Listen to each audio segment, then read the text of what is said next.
Abra comigo a palavra de Deus nesta manhã, na primeira carta de João, no capítulo de número 2, nós leremos este versículo de número 18. 1 João, capítulo 2, nosso texto para esta manhã, versículo de número 18, mas iniciando no versículo de número 17, estas palavras de João pelo Espírito. E o mundo passa e a sua concupiscência, mas aquele que faz a vontade de Deus permanece para sempre.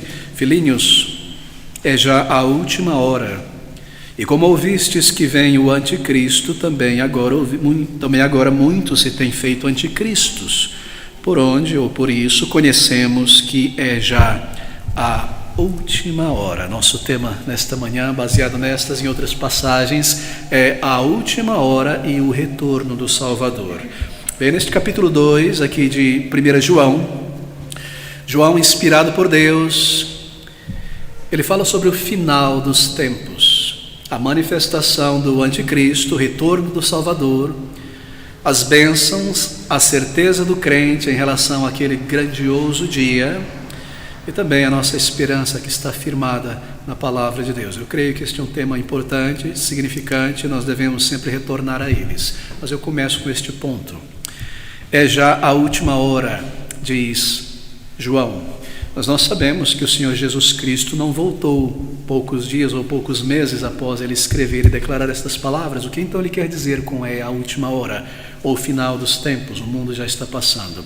Ele quer dizer o seguinte, que desde a vinda do Senhor, o cumprimento de sua obra neste mundo, a sua morte, ressurreição, ascensão ao céu, ali inicia-se o final. A humanidade tem se desdobrado e avançado ao longo de séculos e milênios, mas a história da humanidade, neste tempo, deste lado do céu, neste mundo resultante do pecado, ela começa a entrar em seu ciclo, em seu capítulo final, com o retorno do Senhor Jesus Cristo ao céu. Ele cumpriu todas as coisas, e desde ali nós estamos no fim. Todavia, nós, em nossa geração, nos encontramos no fim do final. Nós não estamos mais no início do capítulo final, nós estamos certamente nas últimas páginas, ou se você preferir, nos últimos parágrafos do fim. E essas palavras expressam esta verdade. É já a última hora, nós entramos neste tempo. E aqui então ele indicará sinais de que nós estamos no final, de que a igreja, ao iniciar ali, inaugurada pelo Senhor, assim por dizer, a igreja já existia antes da vinda do Senhor, não é pessoas salvas compõem a igreja, mas quando ela se torna pública, ali inicia-se então a era da graça. Salvação sempre foi pela graça, não se esqueça disso, mas a graça proclamada em todo o mundo, a era da igreja, o tempo final, e então o retorno do Senhor Jesus Cristo. E nós iniciaremos aqui neste versículo de número 17. E o mundo passa e a sua concupiscência, mas aquele que faz a vontade de Deus permanece para sempre. Bem, ele fala sobre o término da presente história. Ele diz, o mundo passa. Muito interessante, no grego está no presente contínuo. O mundo está passando. Ele está indo embora diante de nós. É como o sol no horizonte, quando você está sentado à beira da praia ou em um monte, você vê o pôr do sol, ele está indo vagarosamente, você percebe o movimento, ele está indo, a luz ainda está em volta, você vê uma ponta do sol, de repente ele passa. Esta é a ideia. O mundo, diz João, esta cultura presente, a ordem das coisas, está passando diante de nós, não está parado. Não é algo permanente, está em movimento. E esta ideia, ali está o sol, ele está em movimento e de repente ele passou. O dia está acabando, você sabe, você conta as horas, de repente o dia acabou. Esta ideia, o mundo está passando. Então essas palavras do versículo 18. Filhinhos, é já a última hora, e como ouvistes que vem o anticristo, também agora muitos se têm feito anticristos.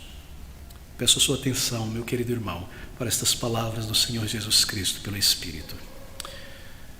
Por isso, observe, sabemos, por onde conhecemos, que é já a última hora. Que expressão tão tremenda, não é? É já a última hora. Você observou que ele repete essa expressão? é já a última hora. Todas as vezes que a palavra de Deus expressa uma declaração, uma verdade, mais de uma vez, quando há uma repetição, é porque há uma ênfase. Isso é natural em qualquer texto, não é? Quando nós queremos enfatizar algo, nós repetimos. Observe a intensidade. Há um senso de drama aqui nestas palavras. Há uma expectação, há uma iminência aqui. Filhinhos, é já a última hora. E como vistes que vem o anticristo, também agora, por isso, muitos se têm feito anticristo, por onde conhecemos que é já a última hora. Em outras palavras, nós estamos no tempo final, tenha certeza absoluta disso. A hora final, isto é, aquele breve período final da história. Aqueles últimos momentos, quando o sol, tocando o horizonte, ele começa rapidamente a desaparecer. Nós já tocamos o horizonte, é o que ele está dizendo aqui para nós. Nós estamos nesse tempo final, o breve final, aquele período imediato que antecede o retorno de nosso Senhor e Salvador Jesus Cristo. Bem, aqui ele começa a nos informar sobre um evento específico que marca o final de todas as coisas, que é a vinda do anticristo. Há outros eventos, é declarado aqui também no livro de Apocalipse, mas ele isola, ele coloca à parte um evento. Por quê? Porque ele nos diz que este evento, ele já começou a tomar forma e ele chegará à sua maturidade e expressão no final. Este evento já começou nos dias de João a tomar forma, a exercer influência. Então ele tomará sua forma final e manifestação final no tempo final, nos últimos dias, naquele período final, curto, imediato ao retorno do Senhor Jesus Cristo. Observe o que ele está dizendo. Versículo 18, filhinhos, é já a última hora, e como ouvistes, aqui está o evento, que vem o anticristo, ele virá no final. Também agora, muitos se têm feito anticristos, por onde conhecemos que é já a última hora. Então ele segue a nos dizer que o espírito do anticristo já se manifesta entre eles. Não é tremendo? A vinda, a manifestação, a presença, a aparição, é a mesma ideia da vinda do Senhor Jesus Cristo aqui. O Senhor virá, literalmente, nós sabemos disso. Os discípulos estavam vendo a sua partida lá em Atos capítulo 2, olhando ele subindo com as nuvens, e então nos é dito, por João também, que ele aparecerá, a sua presença, a sua parúcia, a sua presença. E este anticristo, ele também aparecerá, ele virá. Bem, ele não é Deus, ele não é um anjo, ele é um ser humano. Ele é uma pessoa, mas ele se manifestará publicamente. Nós o veremos talvez na Globo, no SBT, ou pessoalmente, dependendo do lugar onde estivermos, ouviremos sobre ele nos jornais, na manchete. Ele aparecerá realmente. Esta é a ideia. Mas no período da igreja, no início da igreja, nós percebemos que a força ou a intenção, o espírito do anticristo já se manifestava. É a última hora. Aqui é uma ênfase. Filhinhos, ele diz. É como se ele chamasse a sua atenção e a minha de maneira muito paternal. Vem aqui, filho. Vem aqui, filho. Sente aqui. É já a última hora. Você se localiza no tempo. Você está crescendo nessa vida, seguindo. As gerações irão passar. De maneira muito paternal, ele nos adverte. Ele nos recorda esta realidade. Bem, qual a intenção do apóstolo João ao usar este termo com tanta ênfase? Bem, o seu objetivo é estabelecer uma marca, um limite definitivo, claro, a respeito do final dos tempos. Bem, deixe-me explicar isso. O tempo, há muitas maneiras de defini-lo, não entrarei neste ponto, mas em linhas gerais falando, o tempo é definido como a medida do movimento, não é verdade? Movimento, a pausa, um tempo entre o início e o fim. Aquilo que nós não podemos tocar, ver é o tempo. Não é? Ele não existe como algo material. Um conceito na nossa mente é a medida do movimento. Mas ele tem um início e tem um fim. E João, o apóstolo do Senhor pelo Espírito, ao declarar essas palavras e enfatizar, ele está estabelecendo um marco para o fim do tempo. É isso que ele está dizendo. Junto com outros demais eventos, não é, preliminares ao fim, nós temos considerado isso em nossos estudos de quarta-feira, está na internet, mas aqui ele estabelece um marco, e nós focaremos nisso porque ele está focando aqui. E esse é o uso do termo. Haverá, então, uma hora final no nosso relógio, literalmente. E quando esta hora chegar, bem, de repente, este mundo passará. Cristo virá, é a conclusão de todas as coisas, o juízo final, a eternidade. Repentinamente, essa é a certeza. E você vê sinais deste mundo passando, não é? Muito mais rápido do que antes. Talvez você seja uma pessoa que já passou dos seus 30 anos, você pode testemunhar disso com facilidade. Mas hoje, mesmo os mais jovens e adolescentes percebem isso. Todo mundo está dizendo como passa rápido a semana. Sim, sempre se disse isso, não é? Mas parece que a nossa semana é feita de 4 dias, você não consegue fazer mais nada. Este é um sinal, não é? A intensidade das coisas. Você vê sinais de que o mundo está como o sol passando, chegando ao seu final. Você observa a impiedade grosseira, você percebe a antimoral, não é? A atitude antimoral da nossa sociedade, do mundo inteiro. Você percebe a violência, o afastamento da verdade. A violência é tão grande e desprezo contra o povo de Deus em toda parte, o desdenho, tudo aquilo que Paulo, pelo Espírito, nos diz em Timóteo, em Tito, nós vemos acontecendo em nossos dias. Pessoas que são mais amantes de si mesmo do que de Deus, mais amigos dos prazeres, desobedientes, ingratos, injustos, maledicentes. Isso tem se intensificado, guerras em todo lugar. Eu não entrarei nisso, mas você observa o conjunto desses sinais na natureza, na sociedade, a sociedade que está aí unida por algum princípio moral que nos mantém no respeito, no trabalho, não é? Não perturbarmos as pessoas. Esse princípio parece que ele está se diluindo e as coisas estão se soltando. É como o reajunte de azulejo que vai apodrecendo e as partes vão se soltando, ou um tecido que envelhece e as fibras, não é? As linhas vão se soltando. Essa é a nossa sociedade. Nós vemos sinais de todos os tipos e assim nós sabemos que estamos nos aproximando do fim. Então se manifestará este anticristo. Quando o momento chegar, então o fim virá. Mas versículo 18 novamente. Filhinhos, é já a última hora. E como ouvimos que vem o anticristo, também agora muito se tem feito anticristos por onde conhecemos que é já a última hora. Bem, nós temos um anticristo aqui no singular, você percebeu? O anticristo, um artigo singular masculino, não é? O anticristo. Mas então ele diz que há muitos que se têm levantado como anticristo, agora muitos se têm feito anticristo, e o raciocínio é muito simples. O início do fim, a igreja não era visível, Cristo vem, a igreja se torna tremendamente visível, se espalhando por todo mundo, ali começa então a se manifestar a operação do engano e do erro contra o povo de Deus e neste mundo. E muitos se levantam contra a pessoa do Senhor Jesus Cristo e a sua igreja, se fazendo anticristo, como Nero e tantos outros líderes, filósofos, artistas, guerreiros contra a igreja. Antes eles não estavam, porque a igreja não estava visível. Mas João nos diz agora, neste primeiro século, ele está vivo aqui até o final do primeiro século, ele escreve por volta do ano 80, ele falece por volta do ano 95, 98 depois de Cristo, ele nasce no 6º ano depois de Cristo e falece com algo em torno de 95, 100 anos, e ele está dizendo, próximo ao final da sua vida, que já se manifesta o espírito do anticristo. A igreja estava sendo perseguida, destruída, pessoas estavam sendo atacadas, jogado no Coliseu para as feras, queimado vivos, já se manifesta o espírito do anticristo e muito se tem feito anticristo. Mas então ele nos diz que virá o anticristo, aquele que irá representar toda esta força, embeber tudo isso aqui, encapsular toda esta ira contra a verdade de Deus e contra a igreja do Senhor Jesus Cristo no final. Assim haverá este anticristo.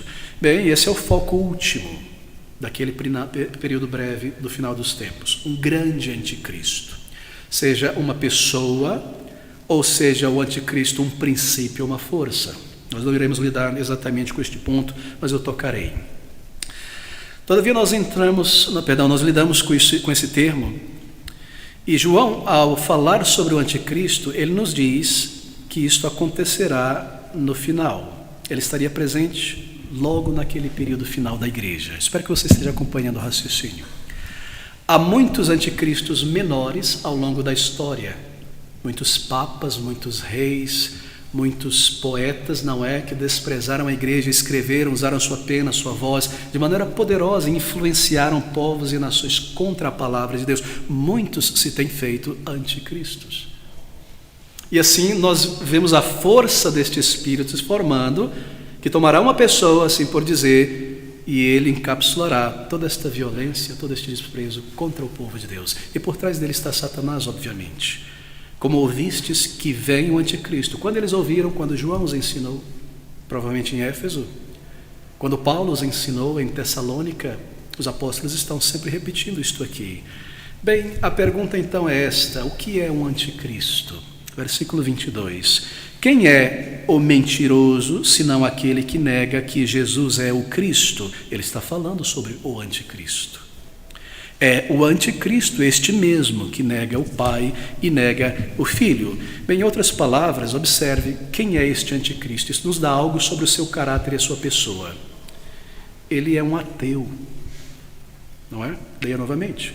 Quem é o mentiroso, senão aquele que nega que Jesus é o Cristo? É o anticristo, este mesmo que nega o Pai e o Filho.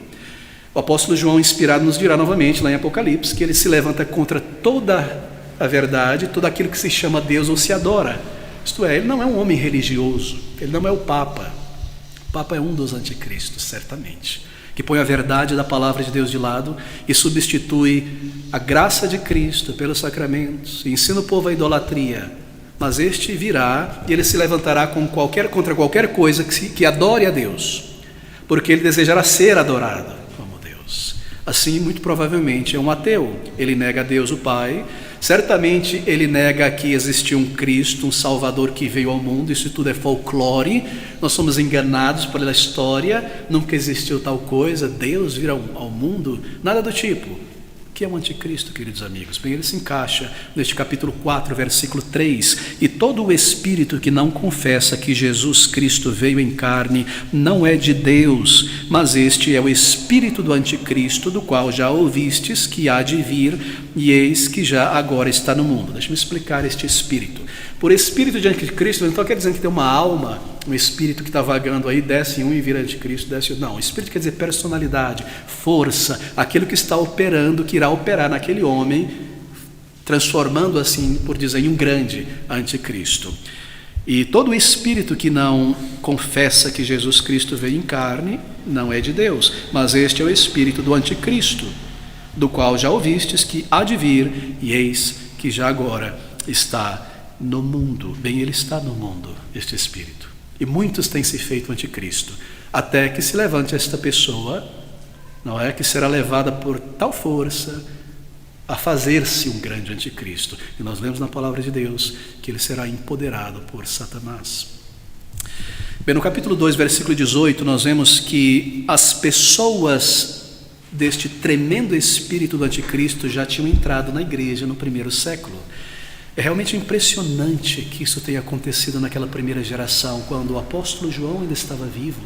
E muitos dos discípulos que viram o Senhor Jesus, ou que aprenderam direto dos apóstolos, que o espírito do anticristo já estava ali, atuando contra a igreja, contra o povo de Deus. Queridos irmãos, se isso aconteceu no primeiro século, quanto muito mais em nossa geração.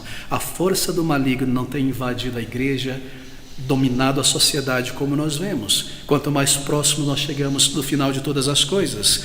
Bem, isso aconteceu, ele nos diz na sequência do versículo, que estas pessoas saíram do meio do povo de Deus. Muito interessante, não é? Eles ouviram a palavra, eles conheceram a palavra, mas desprezaram a palavra e saíram do contexto do povo de Deus. Claro, de que maneira ou outra eles poderiam atacar de maneira específica Cristo, sua palavra e seu povo, sem ter conhecido? E assim que tem acontecido, estes grandes anticristos da história, muitas vezes são homens e mulheres que têm saído do meio do povo de Deus. Ou pessoas que têm conhecido a verdade da palavra de Deus, mas não a receberam pela fé. E assim, tendo conhecido estas verdades, teoricamente, intelectualmente, eles sabem agora onde mirar suas armas, sua pena. Assim, ele sai do meio do povo de Deus. Certamente, ele nega que Cristo existiu, ele nega que Cristo veio como Salvador, e assim, ele é um antagonista à fé cristã em particular, toda a fé, mas a fé em Cristo em particular. E assim, queridos amigos, há muitos ateus na igreja em nossos dias, não é verdade? Bom, eles não se declaram ateus, eles sobem ao púlpito, eles conduzem ministério X ou Y, mas você logo percebe que eles não creem na palavra, eles não dirão isso. Porque se crescem, eles não permitiriam que falsidades teológicas entrassem na igreja, eles não trariam mundanismo à adoração da igreja, eles não negariam a soberania do Senhor sobre o seu povo. Assim, eles não creem na palavra de Deus. Quando você observa alguns líderes autoproclamados no meio cristão, cometendo certos pecados, agindo e se portando de certas maneiras, logo você percebe, eles são ateus. Eles não creem no que a palavra de Deus diz, são ateus práticos, eles creem na existência de Deus, mas eles não creem de fato no que a palavra de Deus diz.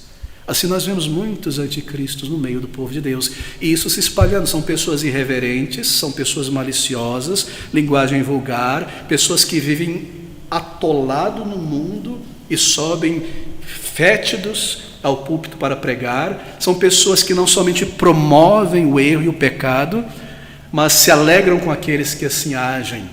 Você logo percebe que são ateus vestidos com a roupagem cristã, se enganaram e enganam a outros. Assim há muitos anticristos. Tudo aquilo que é contra a palavra de Deus, a verdade, os princípios da palavra de Deus, se encaixa neste espírito. E assim você percebe esta força tomando forma em todo mundo, e então virá este que encabeçará tudo isso contra a igreja, contra o povo de Deus. Esta é a força, esta é a ideia aqui nas palavras do apóstolo João. Realmente impressionante. Mas abra comigo agora em um texto paralelo a este texto. Está lá em 2 Tessalonicenses, no capítulo 2, no versículo de número 3. 2 Tessalonicenses, capítulo 2. Volte lá, Filipenses, Colossenses. Capítulo 2, versículo de número 3. Estas palavras de Paulo, observe. 2 Tessalonicenses 2, 3. Ninguém de maneira alguma vos engane, porque não será assim, isto é, o fim dos tempos, sem que antes venha a apostasia e se manifeste, observa, manifestar, aparecer o homem do pecado, o filho da perdição. Este é o anticristo, é a mesma ideia, não é uma outra pessoa. Ele é um homem do pecado e ele é um filho da perdição, isto é, determinada está a sua condenação, porque ele ama o pecado, é o homem do pecado. Ele não está falando sobre Satanás, lembre-se disso, sobre este movimento ou esta pessoa. Esse é um capítulo equivalente ao que nós acabamos de ler em 1 João, e o termo anticristo, é claro, ele não aparece aqui, mas se refere a ele. Bem, como termo anticristo aparece somente 4 vezes no Novo Testamento, mas aqui em 2 Tessalonicenses nós temos o equivalente. Agora veja, não será assim o retorno do Salvador antes que o homem do pecado, filho da perdição, venha. E essa expressão é sobre ele, o filho da perdição, porque ele será julgado, certamente, banido para longe da presença do Senhor. Mas quem é ele? Bem, no versículo 4, ainda de Tessalonicenses, nós lemos que ele se levanta, se opõe contra Deus, o qual se opõe e se levanta contra tudo o que se chama Deus ou se adora, de sorte que se assentará como Deus no templo de Deus, querendo parecer Deus. Em outras palavras, Deus somos nós. Vamos adorar o ser humano que construiu essas coisas maravilhosas. Vamos criar uma estátua, o que quer que seja. Adorem a mim, porque eu represento o ser humano em seu máximo, não é? Tenho poder, trouxe a paz à terra, fiz isso e fiz aquilo. Essa é a ideia, se assentar como Deus, negando a existência de um verdadeiro Deus e um Salvador, o Senhor Jesus Cristo, filho da perdição. Ele se opõe a Deus e às suas leis, se opõe à moralidade cristã e aos comandos de Deus, se opõe à igreja, o seu povo, e ele busca tomar o lugar de Deus, se ele puder fazer isso na verdade. E não é exatamente isso, queridos amigos, que o humanismo e o ateísmo buscam fazer. A sociedade é Deus, é isso que nós aprendemos. Nós somos deuses, não há nenhum Deus pessoal, real, um Salvador que veio do céu e entrou no mundo. Nós somos deuses. E você percebe como essas coisas começaram a se espalhar gradativamente pelo misticismo, pela música, entrou no meio cristão, está aí, não é? A força que é em você, crê em você, pensamento positivo. Isso deságua nesta ideia. Nós somos deuses, a sociedade, não há nenhum Deus pessoal. Bem, você me fala sobre um Deus pessoal que veio a este mundo. Não há um Deus pessoal. O que é a vida? A vida é isto aqui. O que é a realidade? É a realidade que nós fazemos a todo dia, enquanto nós estamos sonhando, a realidade está acontecendo. Essa é a vida e nada mais. Não há um Deus, tudo acaba. Não há um Deus. Não há pecados também, não se preocupe com pecados. Isso é o resultado de uma sociedade antiga, deste jugo cristão judaico no mundo. Isso não existe pecado. Tá, se você pecou e está com consciência pesada, nós te perdoamos. Perdoamos. A sociedade Não há pecados, nós te perdoamos. Como elas perdoam o pecado? Dizendo que não existe pecado. Nós te damos um desconto, não se preocupe. Lance fora essas coisas. Sai do armário, viva a tua vida. Faça o que você quiser. Siga o teu coração. Não há pecado, não há Deus. Esta é a ideia, queridos amigos. Será que não é esta grande bandeira de nossa geração? Faça o que você quiser. Siga o seu coração. Seja feliz. Toda música, toda propaganda na televisão parece que tem esse pequeno cunho, não é? Seja livre, siga o teu coração, faça o que te satisfaz, contente-se a si mesmo.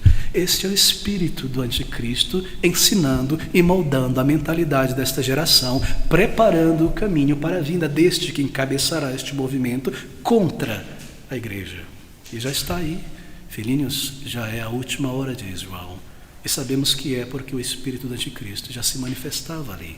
Mas nós sabemos agora que estes são os últimos minutos desta última hora, quando nós observamos o que está acontecendo em todo o mundo. Bem, ele busca tomar o lugar de Deus. Você não precisa ter nenhum peso na consciência.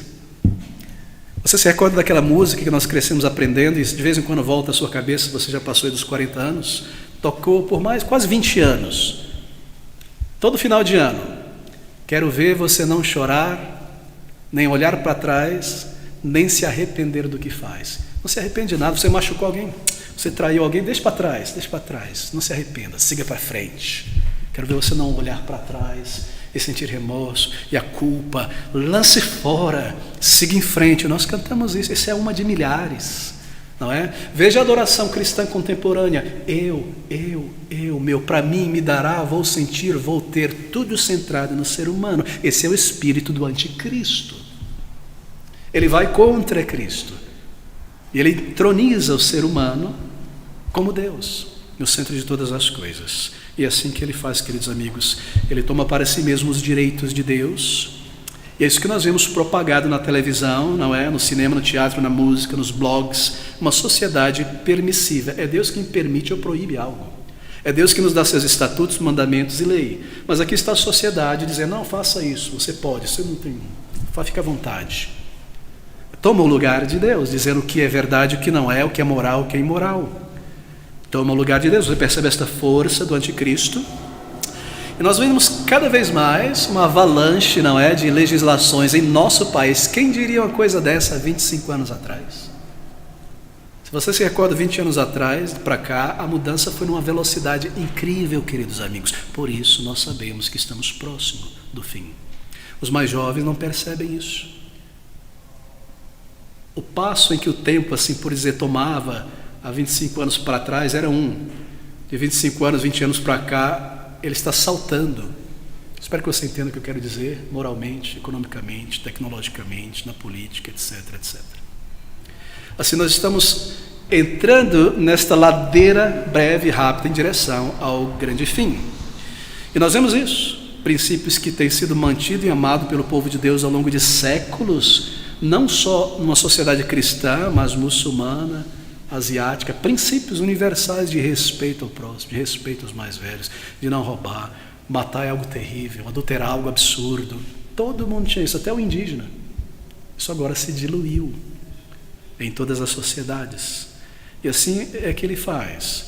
Ele toma para si o direito de Deus e se comporta como Deus e reescreve o sistema moral do mundo através de seus filósofos, poetas, músicos. Mas não se preocupe com os filósofos, porque 99% de nós não vamos beber na fonte deles, não é? Nós bebemos na fonte da música. Chega lá pela música e nós ouvimos, ou pela televisão ou pela novela. E assim ele reescreve o sistema moral deste mundo. Bem, versículo de número 5, agora ainda em Tessalonicenses, essas palavras: não vos lembrais de que estas coisas vos dizia quando ainda estava convosco, lá em Éfeso, provavelmente. Ele foi claramente ensinado. A igreja soube claramente no início, ele foi ensinado que ele viria para tomar, assim por dizer, o lugar de Deus. E nós sabemos que conforme o fim chega, o seu objetivo é liquidar a igreja. Deixe-me marcar um princípio aqui, querido irmão. O centro, o olho, o tutano, o caroço da existência, da história, deste mundo que ainda está em desenvolvimento, é a igreja. A igreja está no centro. Assim, Satanás, ele não está atacando o mundo jaz no maligno, jaz no seu bolso.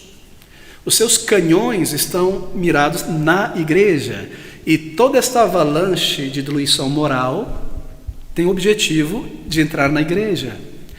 E entra do mundo para dentro da igreja. Aqui está a igreja como um pano seco. Já viu um pano seco? E a água começa a cercar esse pano seco, começa a tocar, não é uma capilaridade ali. De repente a água começa a entrar. É assim que o mundo entra na igreja.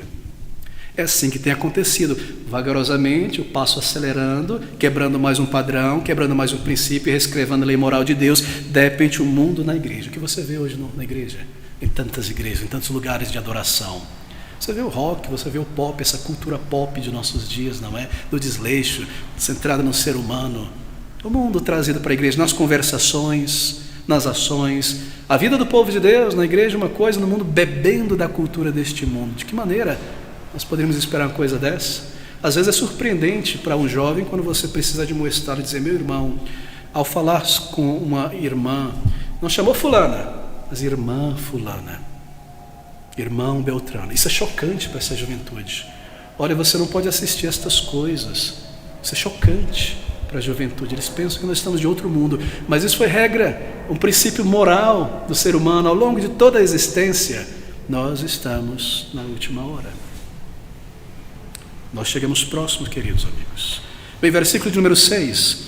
E agora vós sabeis o que o detém, para que a seu próprio tempo seja manifestado. Paulo, como João, ele está olhando para o final. Ele está dizendo algo que o detém.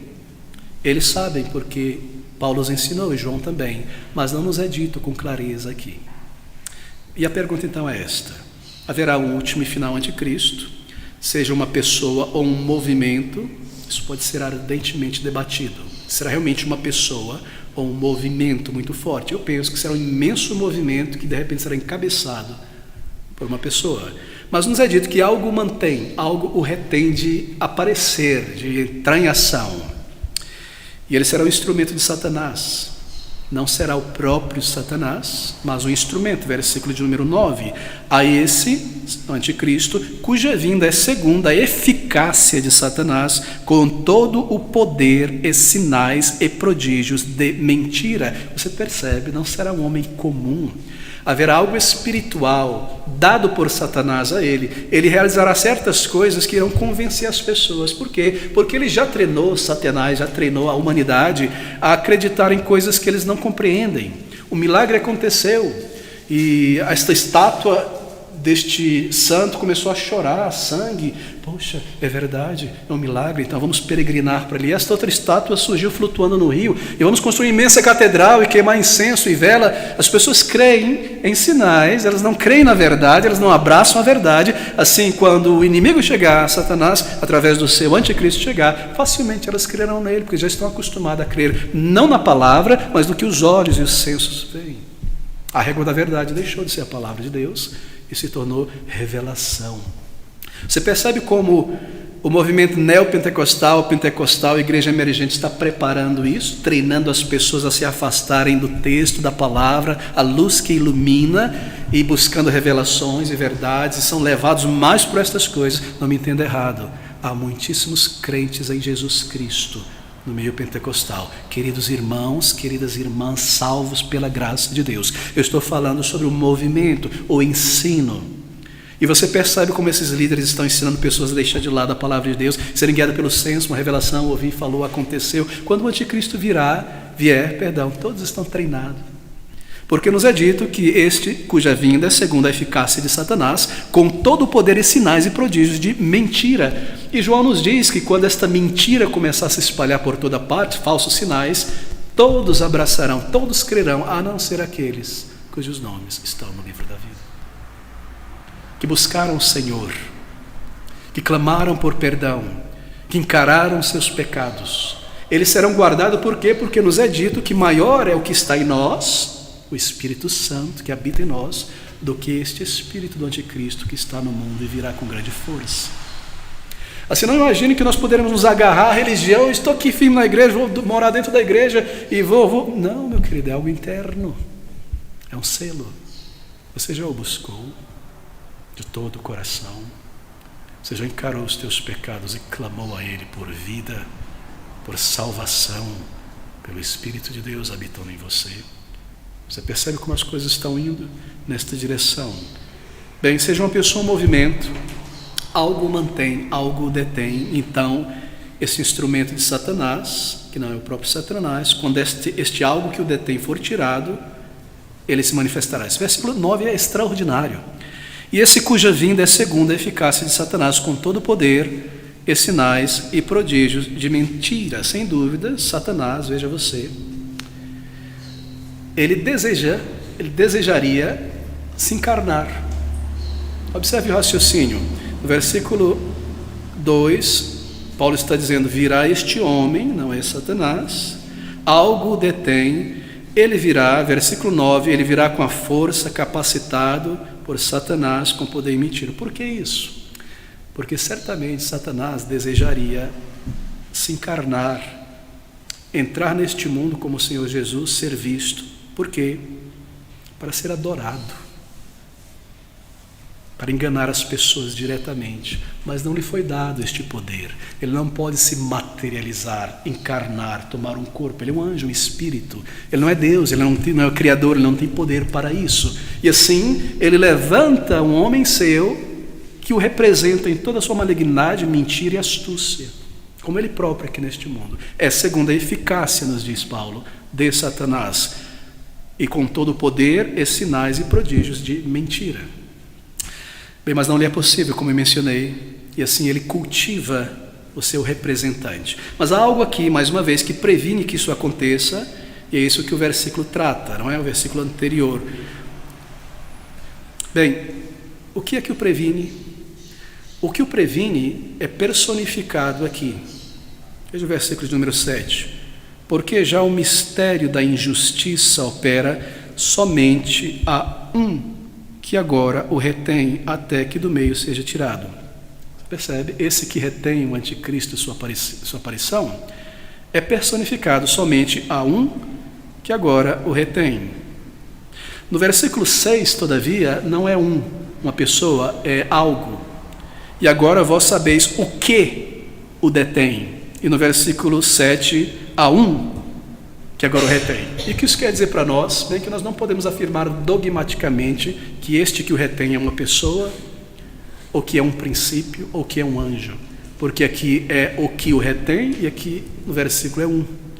Não nos é dito exatamente. Seja uma pessoa, um princípio, bem, foi Deus quem estabeleceu no mundo e o mantém. Somente no momento em que ele o retirar, então Satanás acelerará o seu processo. Mas algo o detém. Será que ele já está vivo hoje? Penso eu que sim. Será que ele já nasceu, já foi amamentado, está por aí? Penso eu que sim. Queridos amigos, eu espero que isso não soe como algo sensacionalista, porque é isso que nós vemos na internet, não é? Mas se nós estamos próximos do fim, nas últimas linhas e parágrafos, muito certamente ele está por aí. Talvez esteja se preparando, há conexões sendo formadas, há muitos anticristos, e de repente chega um momento em que o pior dentre deles é separado. Não, você vai em frente e conduz este mundo. Porque não é este o objetivo das grandes empresas, dos grandes homens, dos grandes líderes, dominar com sua ideologia o mundo inteiro? Então algo retém, o detém, que ele se manifeste, comece a operar. E quando for tirado, então este homem do pecado será revelado, mas não nos é dito na Escritura. Bem, alguns dizem que essa personificação pode ser um anjo poderoso, talvez um querubim de justiça, que está diante do trono de Deus, algo do tipo. É algo plausível? Todavia nós não temos textos na palavra de Deus, é mais especulativo. Sim, Satanás foi um anjo poderoso, mas Deus tem anjos poderosos também que estão diante dele. Não é para cumprir a sua vontade. Nós estamos falando sobre algo espiritual, queridos irmãos, potestades, principados, não é? Quando a palavra de Deus fala sobre potestades e principados, há uma ordem, um exército, Satanás conduzindo seus ranks em grupos. É assim que ele opera no mundo. Mas certamente Deus tem, obviamente ele não precisa de um anjo, ele é Deus. Mas alguns têm especulado desta maneira. Bem, nós não sabemos. Talvez a incumbência deste grande anjo é manter tamanha força na ordem moral do mundo que as coisas não desabem, que as coisas não acabem, que o botão da bomba nuclear não seja apertado, que as pessoas não saiam explodindo igreja, matando os vizinhos aos outros, de alguma maneira. mas que no momento em que Deus retirar esse seu instrumento divino, Satanás terá o seu caminho aberto, o homem do pecado virá. Nós não podemos afirmar que é um anjo. Pode ser um princípio, penso eu que seja um princípio moral que mantém a sociedade ainda em existência, um princípio de lei, um princípio de ordem. E quando este princípio desmoronar e for rompido, então o pior irá tomar lugar contra a igreja e alguém irá encabeçar este pior. É um princípio que eu penso que é um princípio, sim. Você já parou para pensar o que é que nos mantém na rua, no trabalho, no ônibus, de não mordermos uns aos outros, roubarmos mesmo, pegar, ir embora? E o governo, e o Planalto Central, e a justiça, e os líderes deste mundo, que impede eles de fazer o que eles querem? Senão um princípio como este que os retém, um freio de mão que os segura. Mas vai chegar um momento, nos diz a palavra de Deus, em que este freio de mão será solto. Isto é, Deus entregará os homens ao seu próprio coração, que eles tanto desejam agir, e este princípio, Deus, é claro, está os segurando. Então, soltos para fazer o que querem, então o caminho está preparado para a vinda do anticristo. Bem, alguns dizem que aquele que é personificado aqui, que mantém em retardo o parecimento do homem do pecado, talvez seja então um princípio, não uma pessoa. Bem, isso não nos permite afirmar.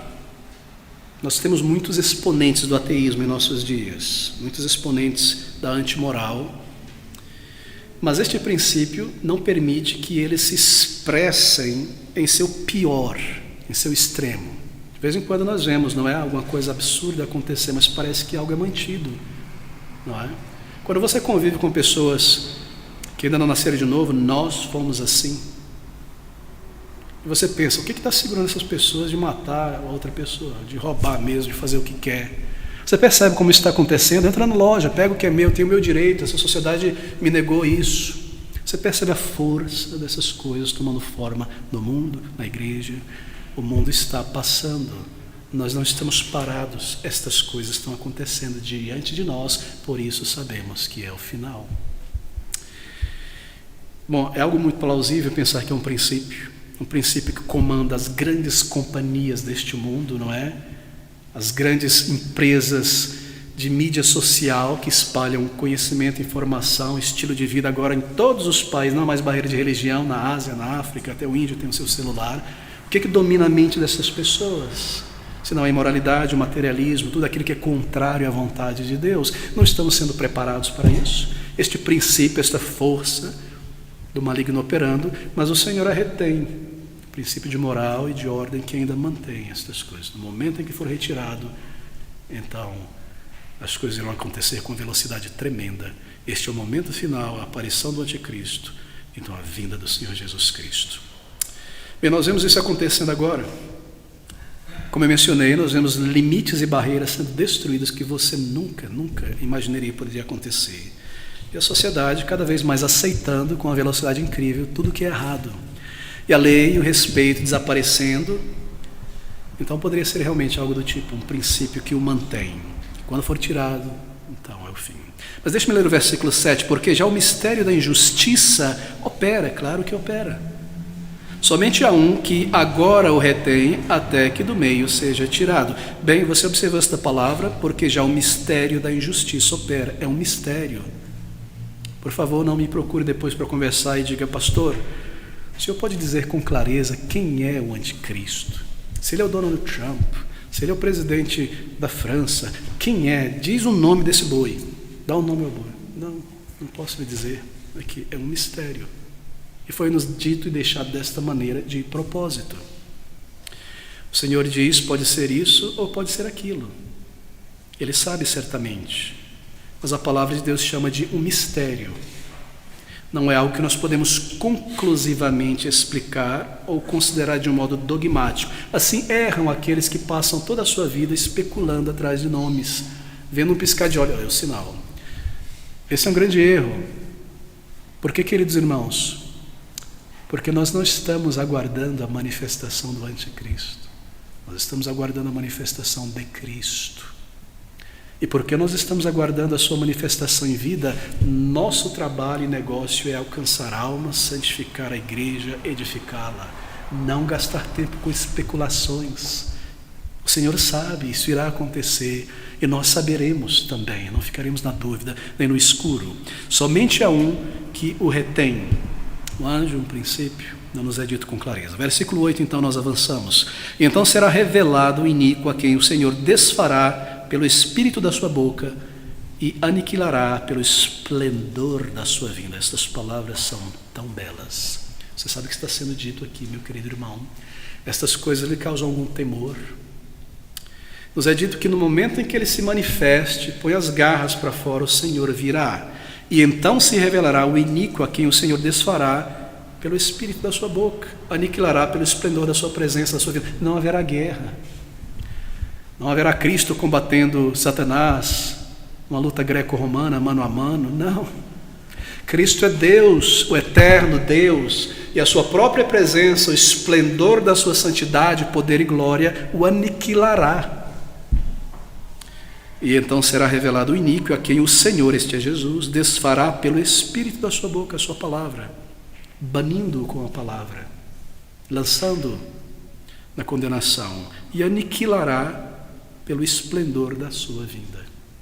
É maravilhoso, queridos irmãos, é maravilhoso.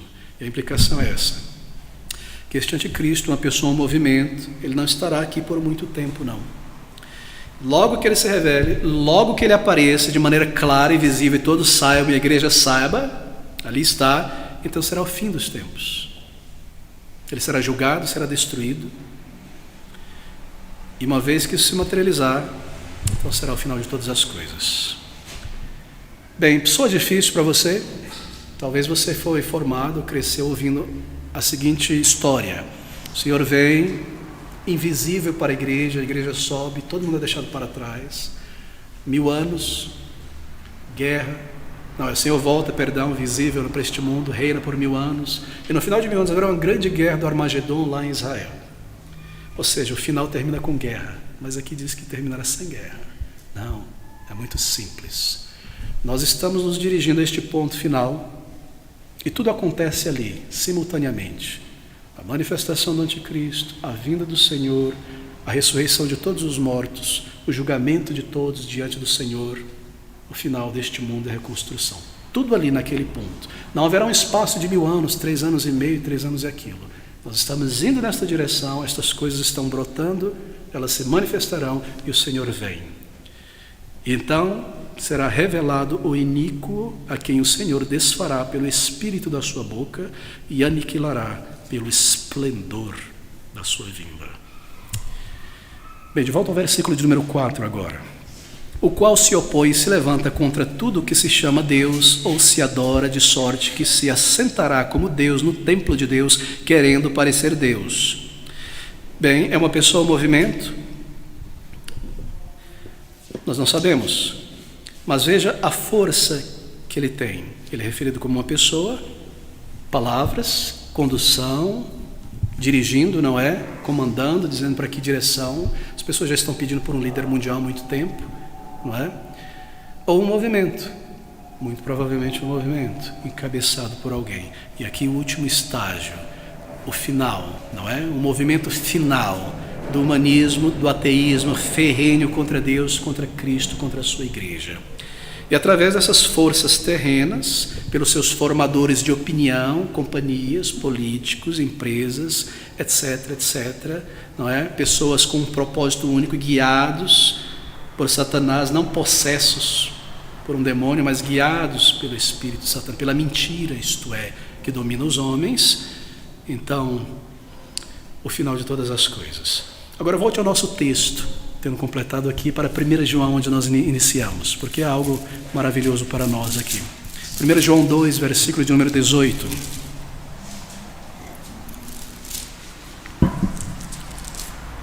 Observe essas palavras novamente, 1 João 2, 18. Filhinhos, é já a última hora. Agora nós entendemos o que ele quer dizer. E como ouvistes que vem o anticristo, também agora muitos se têm feito anticristos, por onde conhecemos que é já a última hora. Saíram de nós, mas não eram de nós. Porque se fossem de nós, ficariam conosco, mas isto é para que se manifestasse que não são todos de nós. Versículo 28 agora.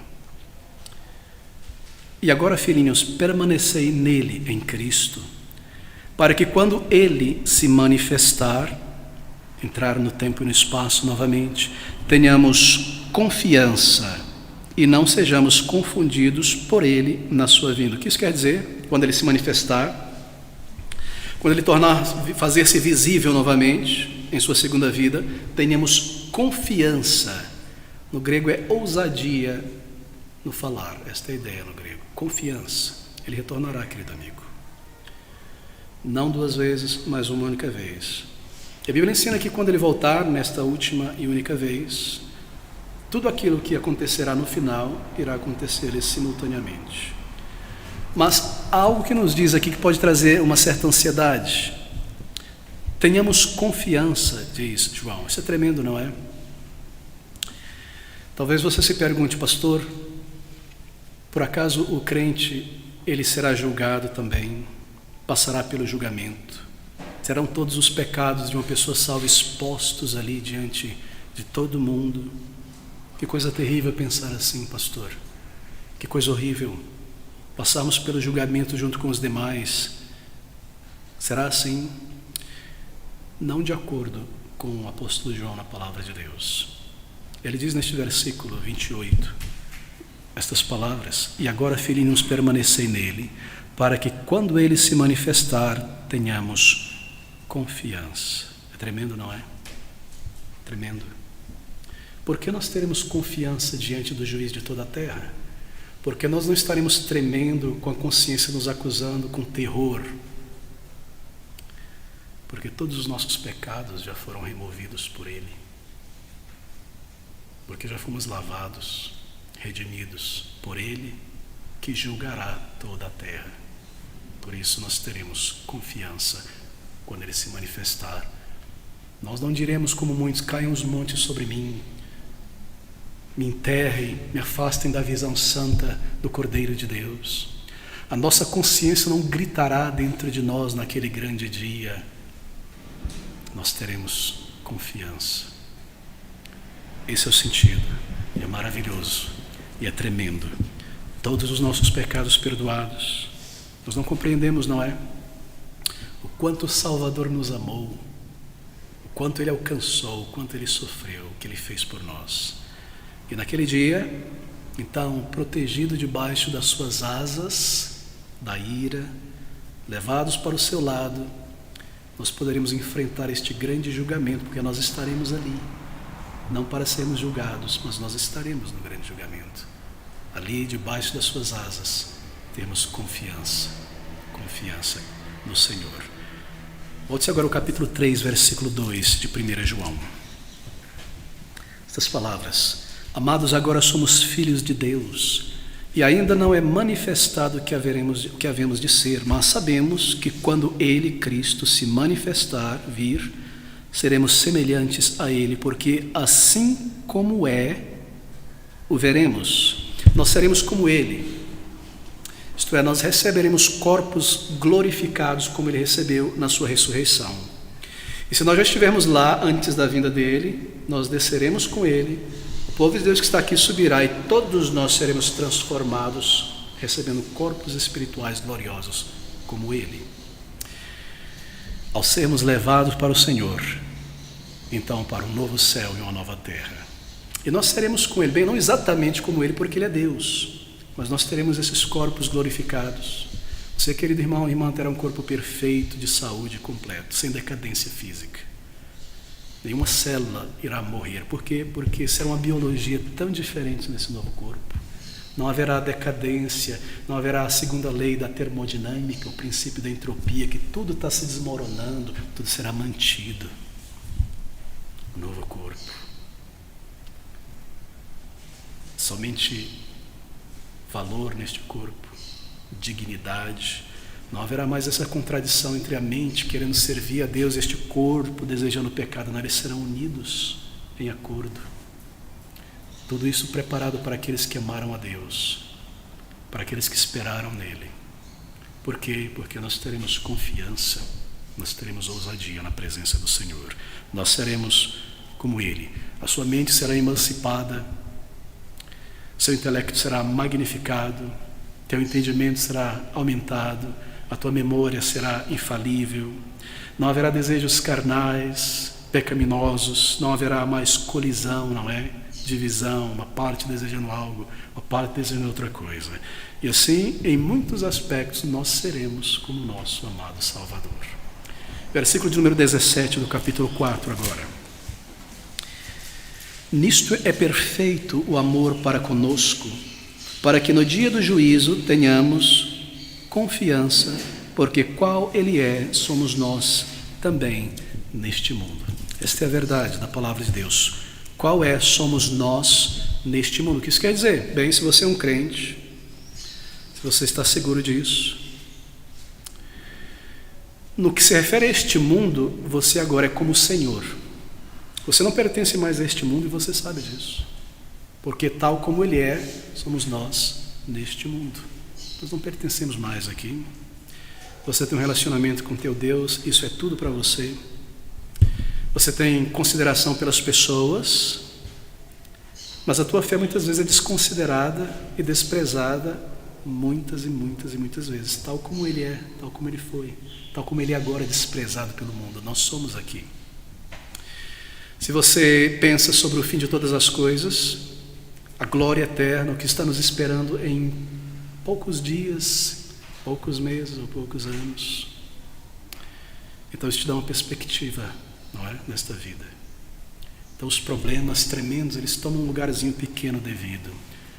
Então as preocupações com o corpo e o cuidado tomam seu lugar devido. Quando você pensa sobre isso, as dificuldades, o desprezo do mundo, as provações, a enfermidade tomam seu lugar devido. Corta, não é, as provações a um tamanho menor, te dá uma visão correta de toda a situação. Essas coisas estão acontecendo e virão, e o Senhor virá. Abole o mundanismo em nós. Como eu posso ser mundano e ao mesmo tempo crer nisso? Se eu sou mundano, eu creio nisso só de fachada, eu sou um ateu prático, as minhas obras mostram isso, eu não devo me enganar. Abole a dedicação desmedida e desnecessária a coisas desta vida, porque é para lá que eu estou indo. Me coloca junto com o povo de Deus, adorando o Senhor, servindo o Senhor, alcançando almas. Isso traz a perspectiva, isso resolve o rumo novamente, nos coloca de volta. Como maravilhoso pensar sobre isso. Abole a minha inveja tola, carnal das pessoas deste mundo, ser como elas, como eles. Abole estas coisas, isso passará. Quando eu sou atacado, ridicularizado, isso já não me derruba mais. Essas coisas estão passando. Nós temos algo vastamente melhor, não é, do que coisas materiais. Gera compaixão, impulsiona o evangelismo, nos leva a valorizar o nosso amado Salvador e ter um senso de dívida. Este senso de dívida nos move a viver para Ele, santificar para Ele, andar com o povo dEle, cuidar do corpo de Cristo, nunca feri-lo. Quando nós pensamos sobre isto, será que nós pensamos sobre isto? Bem, deixe-me concluir aqui, o nosso tempo já se escorreu bastante. Veja esse capítulo 5, o versículo 18, estas palavras: sabemos que todo aquele que é nascido de Deus não peca, isto é, ele não se entrega propositadamente ao pecado. Você não pode voluntariamente se envolver neste mundo e viver como um mundano. Sabemos que todo aquele que é nascido de Deus não peca, não se envolve voluntariamente neste mundo. Não quando você crê nestas coisas. Agora leia atentamente este versículo de número 20 comigo. E sabemos que já o Filho de Deus é vindo, Ele veio, Ele cumpriu todas as coisas, o fim teve início, e nos deu entendimento para que conheçamos ao verdadeiro. E no que é verdadeiro estamos, isto é, em Jesus, seu Filho Jesus Cristo. Este, Jesus Cristo, é o verdadeiro Deus e a vida eterna. Então, versículo 1, 21. Filhinhos, guardai-vos dos ídolos. Amém. Que exortação diante de tudo isso. Ele escolheu dizer: filhinhos, guardai-vos dos ídolos, porque no versículo anterior ele diz que Jesus Cristo é Deus. Guardai-vos dos ídolos, filhinhos, ídolos, no sentido de qualquer coisa nesta vida que você se apega demasiadamente, que significa demais para você, que é uma alternativa, que desvia a tua atenção de Cristo, de sua palavra, e você busca tirar a tua alegria, teu gozo, tua satisfação desta coisa, desta pessoa, desta situação, e não do verdadeiro Deus, que é Cristo. Isto é idolatria, diz a palavra de Deus. No final dos tempos, a esperança, a antecipação de todo crente em Jesus Cristo, tema tão precioso, não é? Meus amigos, como nós estamos vivendo e para que nós estamos vivendo? Essa é a pergunta que nós devemos fazer ao final. O que nos tem conduzido? Quando essas coisas estão logo aí às portas diante de nós. Uma grande consumação. Para o que nós estamos vivendo? O que nos tem conduzido? Sirva ao Senhor Jesus Cristo. Sirva a Ele somente. Faça o seu melhor para Ele. Santifique a tua vida. Ande em comunhão íntima com o Senhor a cada dia. No meio dessas provações, lembre-se, o Senhor está voltando, estas coisas estão acontecendo. Quando você for atraído por coisas demasiadas desta vida, estabeleça um limite para o que nós estamos vivendo, porque nós estamos vivendo, estamos em movimento, em direção a este fim. Para o que então nós estamos nesse movimento? Se você ainda não pode afirmar esta esperança, esta certeza de vida eterna, está aqui aberto diante de você o Evangelho da Graça Redentora. O mesmo chamado que reverbera 2000 anos, lhe chamando, vá ao Senhor Jesus Cristo como você está. Não protele, não diga ao Senhor Jesus Cristo, mais um dia e depois eu buscarei. Não faça isso. Busque ao Senhor e Ele está pronto a te perdoar.